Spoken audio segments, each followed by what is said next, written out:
What if I told you that the woman they laughed at during brunch ended up buying their entire company just 2 weeks later? Stick around, because this story will blow your mind. Hey everyone! Before we dive into this incredible tale, drop a comment below and let me know which city you're calling home today. And after you've watched this entire video, I want to hear from you. What would you have done in this situation? Be completely honest in the comments because I read every single one. Now, let's jump right in. Picture this. It's a beautiful Sunday morning in Manhattan. Sunlight is streaming through floor-to-ceiling windows of a stunning penthouse. The table is set with expensive china, fresh flowers, and champagne flutes filled with mimosas. Sounds perfect, right? Well, not when you're the target of the conversation. Sarah sat quietly at the elegant brunch table, watching her sister-in-law Chelsea hold court like she owned the world. Chelsea's voice carried that sharp edge of someone who thought she was untouchable. Honestly, she just got lucky, Chelsea announced, gesturing dismissively with her glass. I mean, come on, a single mother with no college degree, no real career, and suddenly she's living this life. Please. The other women at the table giggled nervously. Even Sarah's own brother Mike nodded along, desperate to stay in his wife's good graces. Sarah felt her cheeks burn with embarrassment. Her toddler had spilled juice on her shirt that morning, and she definitely wasn't wearing designer clothes like everyone else. She felt completely out of place. You know what I'm talking about, right, Amanda?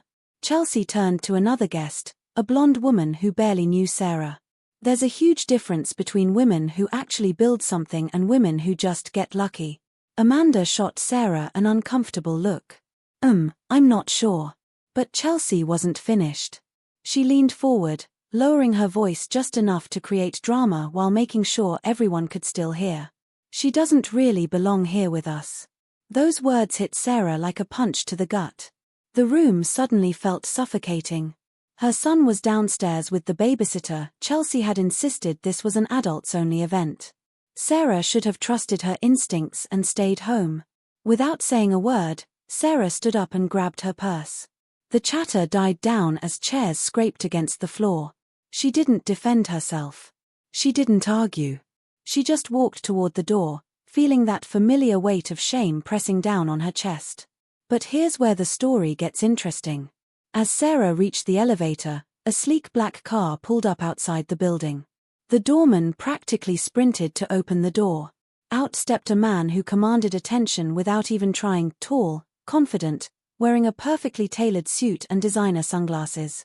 This wasn't just any man. This was someone who made people stop and stare. He walked straight past the doorman, ignored the elevator, and took the stairs 2 at a time. When he pushed open the doors to the penthouse, the entire room fell silent. Interesting, he said, his voice cutting through the tension like a knife. His eyes found Chelsea, then Mike, whose face had gone completely pale. I came to get my wife. The silence was deafening. Chelsea's mouth dropped open. Wait, you're married to?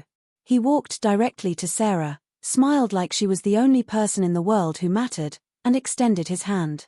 Come on, sweetheart. I've had enough fake brunches for one lifetime. Sarah slipped her hand into his, and his fingers wrapped around hers protectively. Just like that, the woman they'd been mocking for the past hour was walking out with the very man they'd all been name-dropping, trying to impress each other. But here's what none of them knew, and this is where the real story begins. The car door closed behind them, shutting out all that toxic energy. Sarah leaned back against the leather seats, trying to calm her racing heart. Her husband David glanced over, still holding her hand. You okay? He asked gently. But Sarah could see something dangerous flickering in his eyes. Something that only appeared when someone hurt the people he loved. I shouldn't have gone, she whispered. No, you should have, he replied firmly. They just shouldn't have treated you like that. Sarah laughed bitterly. Did you see their faces when you walked in? David smirked. Yeah, I think Mike nearly choked on his ego. But the truth was, Sarah wasn't okay. This wasn't the first time she'd been made to feel invisible, like her story didn't matter. Chelsea had hated her ever since the wedding. She'd married Mike expecting to be the queen of the family, but then Sarah met David and everything changed. What Chelsea didn't know was Sarah's real story. She didn't know about the 2 jobs Sarah had worked while raising her son alone. She didn't know about the mountain of debt Sarah's ex-husband had left her with before disappearing. She didn't know about the sleepless nights, the skipped meals, or the tears shed in locked bathroom stalls. All Chelsea saw was the ring on Sarah's finger. To her, that meant Sarah hadn't earned anything. But what none of them understood was that Sarah wasn't just David's wife. She was building something incredible, brick by brick. 3 years earlier, when David married Sarah, he didn't just give her luxury. He gave her knowledge. He taught her to read financial statements, understand acquisitions, spot opportunities in contracts, and build a team. Sarah had started small, a quiet real estate investment in Brooklyn, then another in New Jersey, then a fund for women-owned local businesses. Last month, she'd acquired her 5th property under the company she'd started from her kitchen table, Phoenix Holdings. They had no idea she was sitting on assets worth 8 figures. They didn't know she'd been invited to speak at a private equity conference in Washington. And they definitely didn't know she was working with David's firm to secure a deal that would completely reshape the luxury hotel market in New York. And here's the kicker, Chelsea's father's entire portfolio sat right in the middle of that deal. So no, Sarah wasn't going to cry over mimosas and mean girls. Let them laugh. Let them call her lucky. Because luck had nothing to do with where she was now. Pain did. Determination did. Sleepless nights, unpaid bills, and fighting through every obstacle life threw at her, that's what built the woman she'd become. And she wasn't finished yet.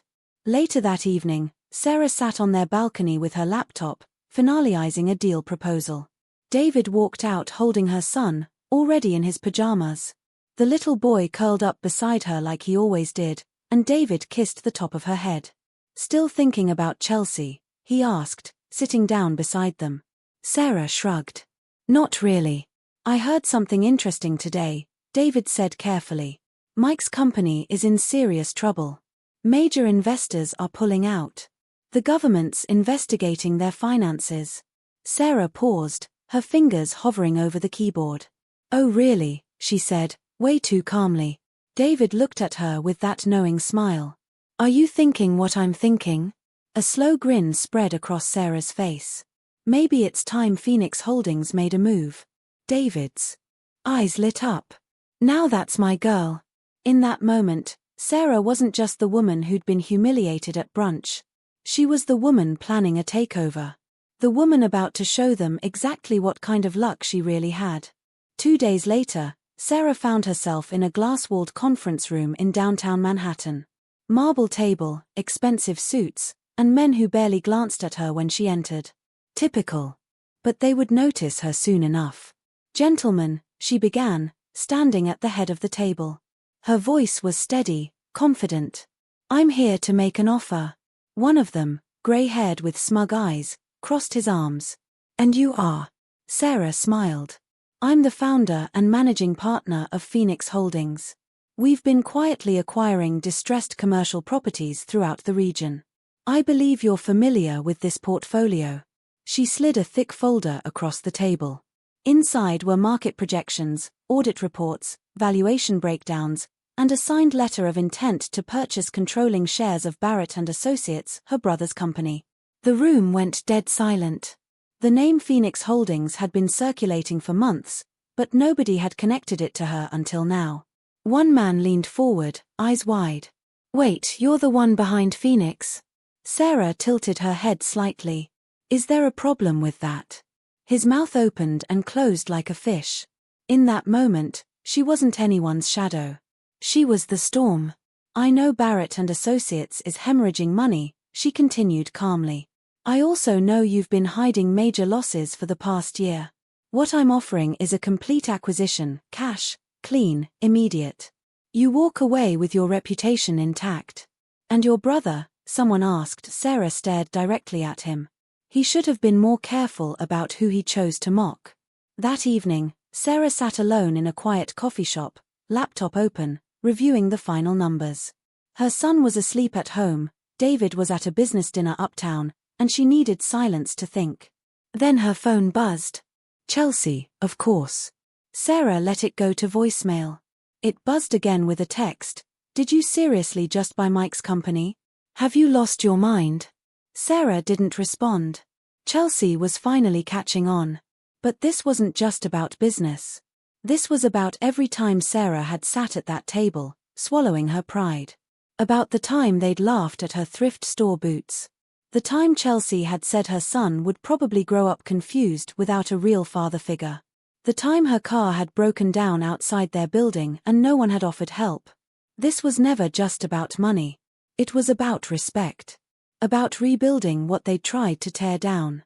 3 days later, Sarah received an invitation to a last-minute family dinner at Mike's penthouse. Same location, same expensive wine glasses, but this time everything felt different. Mike pulled out her chair. Chelsea complimented her outfit. Everyone was suddenly sweet as honey. But Sarah already knew why. The sale had gone through that morning. Quietly, strategically. Her holding company now owned 62% of Barrett and Associates. Mike was no longer CEO, and they had no idea who had replaced him. Until the elevator doors opened. David stepped out first, smiled politely at Mike, then moved aside. Sarah walked in behind him, not in heels or designer clothes, just a sharp black suit, hair pulled back, and a folder in her hand. Chelsea froze. Mike stood up slowly. What's going on? Sarah opened the folder and handed him the official documents. This is your notice. Effective immediately, the board has appointed a new interim CEO of Barrett and Associates. Mike's hands shook as he read. You're kidding me. Sarah met his eyes directly. No, Mike. I'm not. The silence that followed was suffocating. Chelsea whispered, this is insane. David chuckled softly behind Sarah. No, this is what happens when you underestimate the quiet one. Sarah stepped closer to her brother. You tried to break me down again and again. But you didn't see what I was building while you were busy laughing. You called me lucky, but I wasn't lucky. I was watching. I was learning. And now I'm running everything you thought I'd never understand. Just then, her son's voice rang out from the hallway. Mommy. He came running in, their nanny close behind. Sarah scooped him up, holding him tight. This moment wasn't just for her. It was for every woman who'd been laughed at, every single mother who'd been called a burden, every quiet person who'd been told they'd never amount to anything. And the best part? This was only the beginning. Mike didn't show up to the office the next morning. His assistant said he wasn't feeling well, but Sarah knew better. It wasn't illness, it was defeat. His company access had been revoked, credit cards frozen, and the board had already been briefed on the internal audit she'd ordered. Because when you run a business like your personal piggy bank, eventually someone checks the receipts. And Sarah was that someone now. In her new office, yes, her office, sunlight streamed through floor-to-ceiling windows. Her team was growing, 15 people total, each one a survivor in their own way. She didn't hire based on fancy degrees or connections. She hired heart. She hired determination. When Mike finally came to see her, he looked nothing like the man who'd once smirked through her baby shower. His suit was wrinkled, his confidence shattered. You really did it, he said quietly. You actually took everything. Sarah looked up from her desk. No, Mike. I earned it. While you were playing Prince of the Castle, I was working every hour, studying every contract, fighting for every opportunity. I didn't take anything. You lost it. He stepped forward, face red with anger. This was supposed to be my legacy, and now it's mine, Sarah replied calmly. Mike let out a bitter laugh. All because you married rich. Sarah shook her head and stood up. You still don't get it, do you? She walked around the desk until she was inches from him. I didn't win because I married David. David married me because I was already a fighter. Because I understood what real struggle meant. Because I was worth standing beside. She paused, letting that sink in. While you and Chelsea were busy mocking me, I was learning everything. I didn't marry up. I built up. Mike looked away, defeated. What do you want from me? I want you to resign with dignity, Sarah said more gently. Take your severance, learn from this, and do something different with your life. Or I can keep digging, and if I find what I think I will, You'll be dealing with more than just me. That evening, Sarah sat on the couch with David and her son, eating popcorn and watching cartoons. Normal life, despite everything that had changed. Do you regret any of it? David asked quietly. Sarah thought for a moment.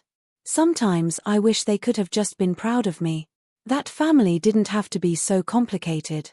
David wrapped his arm around her. That's not your fault, sweetheart. Her son looked up sleepily. Mommy, are you sad? Sarah kissed his forehead. No, baby. I'm proud. And she meant it. Even in the darkest moments of her journey, she'd held on to her son, her vision, and her dignity. Even when no one else believed in her. She'd known she was building something extraordinary. 2 weeks later, Sarah stood on a stage in Washington, speaking to 1,000 people about women in leadership. The lights were bright, but her voice was steady. I once scrubbed dishes at 2 in the morning while holding a sleeping baby, she told them. I cried in grocery store checkout lines with $6 in my pocket. I was laughed at by my own family. But I learned something no expensive education could teach me. Real power doesn't come from privilege. It comes from perseverance. From refusing to stay quiet when the world tells you to sit down. The audience erupted in applause before she even finished. Somewhere in that crowd, a woman with tired eyes and calloused hands held her notebook a little tighter, thinking, if she can do it, maybe I can too. But the real moment came a month later. Sarah was sitting in her favorite downtown cafe when Chelsea walked in. No diamonds this time, no fake smile, just her and a folded newspaper. Chelsea placed the paper on the table without a word. The headline read, Single Mom Turned CEO Disrupts East Coast Market. Chelsea sat down across from her and whispered, I didn't know who you really were. Sarah met her eyes. I didn't either, until I had to become her. And that's the truth. This version of Sarah, the CEO, the powerhouse, the woman who turned mockery into momentum, she was forged in fire. Built from every insult, every struggle, every moment when giving up would have been easier. But she didn't give up. She got up. She showed up. And she built something that no one could ever take away from her. The city kept moving around her. Deals closed, names were forgotten and replaced. But Sarah's name stayed on every important conversation. Some whispered it with respect. Others with fear. But they all knew it now. And yet, she still made breakfast every morning, packed her son's lunch, and tied his shoes. That part of her never changed, no matter how many zeros were added to her bank account. One morning at the school gates, after watching her son run inside, another parent smiled at her. He's got your strength. Sarah just nodded. Here's the reason I found it. So here's what I want you to take away from this incredible story. Never let anyone's opinion of you become your reality. Sarah could have stayed quiet, stayed small, stayed in her place. But she chose to rise. She chose to build. She chose to prove that the quiet ones are often the most dangerous. The next time someone laughs at your dreams, remember Sarah's story. Remember that the woman they mocked ended up signing their paychecks. Remember that sometimes the best revenge isn't getting even, it's getting ahead. What would you have done in Sarah's situation? Would you have walked away quietly, or would you have built an empire? Let me know in the comments below. I genuinely want to hear your thoughts on this incredible comeback story. If this story inspired you even a little bit, smash that like button and subscribe for more real-life stories that'll remind you just how powerful you really are. Trust me, you don't want to miss what's coming next. Until next time, keep building, keep rising, and remember, your story isn't over yet.